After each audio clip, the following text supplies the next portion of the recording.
తాకట్టులో ఉన్న బంగారాన్ని విడిపించి ఆ రోజు ఆన్లైన్ రేటుకే మేము కొంటాం. Sharma gold company. Hi, welcome to our channel. ఈరోజు మనతో పాటు ఉన్నారు జ్యోతిష్య వాస్తు పండితులు, జ్యోతిష్య వాస్తు శిక్షణ నిపుణులు బ్రహ్మశ్రీ నానాజీ పట్నాయక్ గారు. నమస్కారం గురువు గారు. శ్రీమాత్రే నమః.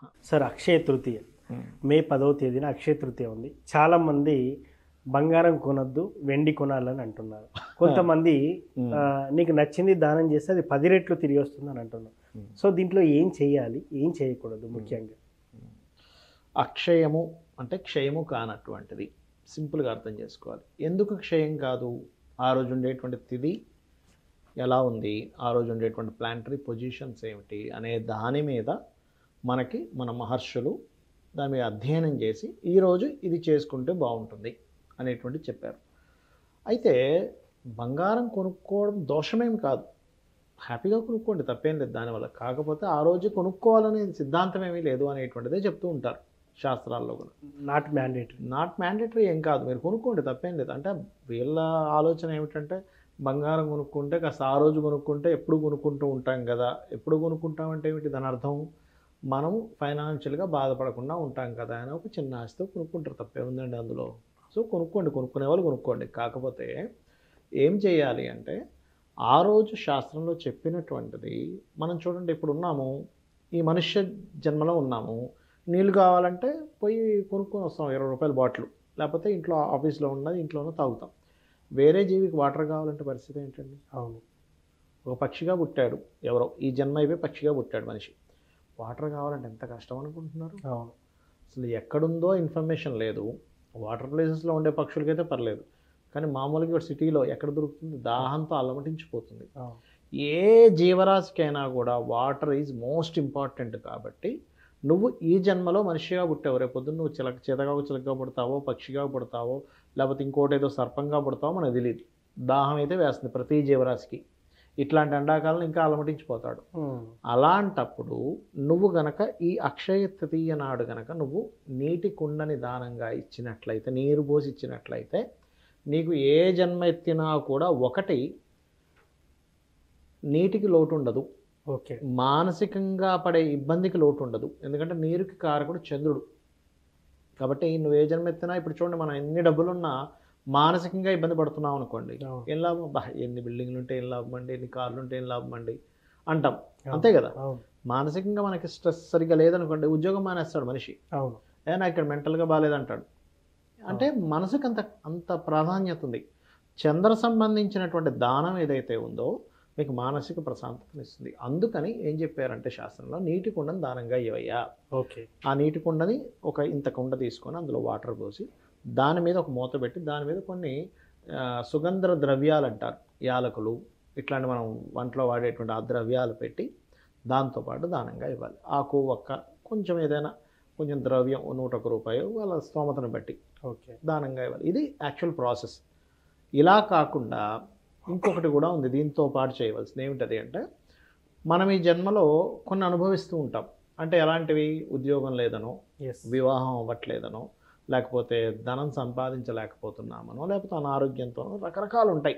అన్నదమ్ములతో గొడవలు, ఏదో ఒకటి. ఎందుకు అనుభవిస్తున్నాం ఈ జన్మలో అంటే, పాస్ట్ లైఫ్లో దానికి సంబంధించినటువంటి చేయాల్సిన పుణ్యం చేయలేదు, పాపం చేసాం ఏదో సంథింగ్, అందుకని ఇప్పుడు అనుభవిస్తున్నాం. అంటే ఏమిటి? ఆల్రెడీ పాస్ట్ లైఫ్లో దానికి సంబంధించినటువంటి పుణ్యం లేకపోవడం ఇప్పుడు అనుభవిస్తున్నాం. అంటే ఇంకా నెక్స్ట్ జన్మలకు కూడా అది కంటిన్యూషన్ అయ్యే ఛాన్స్ ఉంటుంది. సో దీన్ని దృష్టిలో పెట్టుకొని దానికి సంబంధించిన దానం అంటే చిన్న ఎగ్జాంపుల్స్ కొన్ని చెప్తాను. ఇప్పుడు ఎగ్జాంపుల్, మనకి రెస్పెక్ట్ దొరకట్లేదు, అంటే మనల్ని అందరూ అవమానిస్తున్నారు, మనకి ఇవ్వాల్సిన గౌరవం ఇవ్వట్లేదు అనుకోండి. దానికి కారణం ఏంటంటే, పాస్ట్ లైఫ్లో మనం ఎవరికో రెస్పెక్ట్ ఇవ్వలేదు. అది ఆ కర్మ ఈ రూపంలో వచ్చింది. అంటే ఏమిటి? ఇక్కడ సన్ వీక్గా ఉన్నాడు, వాళ్ళకి గోధుమలు దానంగా ఇవ్వాలి. అలాంటప్పుడు అప్పుడేమవుతుంది? ఈ జన్మలో కొంత మీకు రెస్పెక్ట్ దొరకాల్సినంత దొరుకుతుంది. అది నెక్స్ట్ జన్మలకు కూడా ఈ జన్మలో మీరు ఆ పాపాన్ని పోగొట్టుకుంటారు. గోధుమలు, ఎరుపు రంగు వస్త్రము, గోధుమలు ఇవ్వాలి. ఓకే. మానసికంగా ఇబ్బందులు ఉన్నప్పుడు ఇందాక నేను చెప్పినటువంటి వాటర్తో పాటు బియ్యము కూడా దానంగా ఇవ్వాలి. ఓకే, బియ్యము, తెలుపు రంగు వస్త్రము. గొడవలు అవుతుంటాయి కొంతమందికి, భార్యతో గొడవ, అన్నదమ్ములతో గొడవ, బంధువర్గంతో గొడవ, ఎప్పుడు ఏదో గొడవ అవుతూనే ఉంటుంది వాళ్ళకి లైఫ్లో. లేదా పడిపోతుంటారు, యాక్సిడెంట్స్ అయి పడిపోతుంటారు, దెబ్బలు తగులుతుంటాయి, రక్తస్రావం జరుగుతుంది, రకరకాలు ఉంటాయి వాళ్ళకి కొంతమందికి.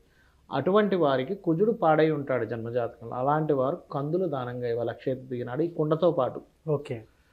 మరికొంతమందికి ఎప్పుడు బిజినెస్లో లాస్ వస్తూ ఉంటుందండి. అవును. అంటే వాళ్ళ జన్మజాతకంలో బుధుడు పాడయ్యాడు, లేదా లాస్ ఒకటే కాకుండా అప్పుల పాలు అవుతూ ఉంటారు, విపరీతమైన అప్పుల పాలు.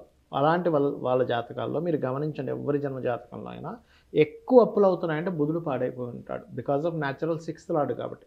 అటువంటి వారు ఈ దానం ఇచ్చి కాసేపు కూర్చొని అక్షయ తృతీయ నాడు కనుక ఓం అపర్ణాయ నమః మంత్రం చదివారంటే అద్భుతంగా పనిచేస్తుంది. ఓకే. మరి కొంతమందికి ఎప్పుడూ ధనహీనత ఉంటుంది, అప్పులు ఉండడం ఒక ఎత్తు అయితే అసలు మనీయే ఉండదు, వాళ్ళు సంపాదించలేకపోతుంటారు. అలాంటప్పుడు బొబ్బర్లు దానంగా ఇవ్వాలి. బొబ్బర్లు లేకపోతే ఏదైనా తీపి పదార్థాన్ని తయారు చేసి కొంతమందికి పంచడం కానీ చేయాలి. అప్పుడు ఏమవుతుంది అంటే ఫైనాన్షియల్ ఇబ్బంది ఏదవుతుందో తగ్గుతుంది. ఓకే. అలాగే మరి కొంతమందికి రోగాలు ఉంటాయి, ఎప్పుడు ఏదో ఒక రోగం, పుట్టినప్పటి నుంచి ఏదో ఒక హెల్త్ ఇష్యూ ఎదుర్కొంటూనే ఉంటారు వాళ్ళు. అటువంటి వారు తెల్ల నువ్వులు నీలం రంగు వస్త్రము దానంగా ఇవ్వాలి.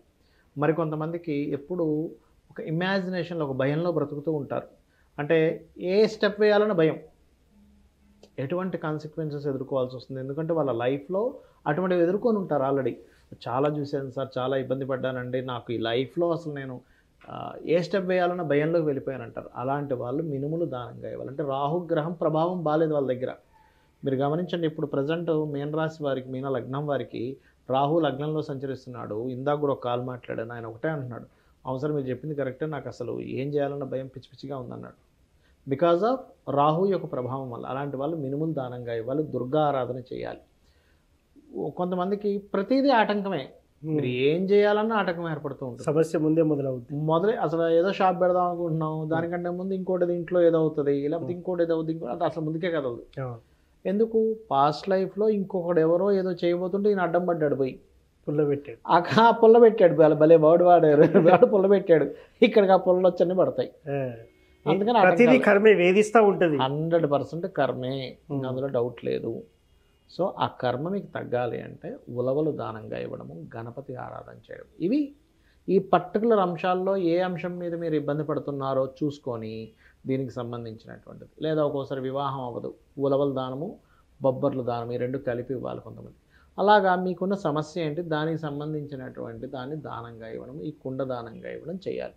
ఇక బంగారం కొనుక్కుంటాను అంటే కొనుక్కోండి, కానీ శాస్త్రంలో చెప్పింది ఏంటంటే నువ్వు బంగారం కొనుక్కొని అమ్మవారి దగ్గర పెట్టమ్మా, నీ వల్ల నేను కొనుక్కోగలిగానని. ఇంకా మీకు బాగా ఎక్కువ డబ్బులు ఉంటే ఇంత బంగారమైన దానంగా ఇవ్వాలి. అయితే ఈ బంగారం దానం తీసుకునే విషయంలో చాలామంది శనిదానం అనగానే భయపడతారు, కానీ బంగారం దానంగా నేను తీసుకుంటా అంటారు. కానీ చాలామందికి తెలియని విషయం ఏంటంటే నువ్వు బంగారం దానం తీసుకుంటే చాలా గాయత్రి చేయాలి, అంత ఈజీ కాదు, అంత ఈజీ కాదు.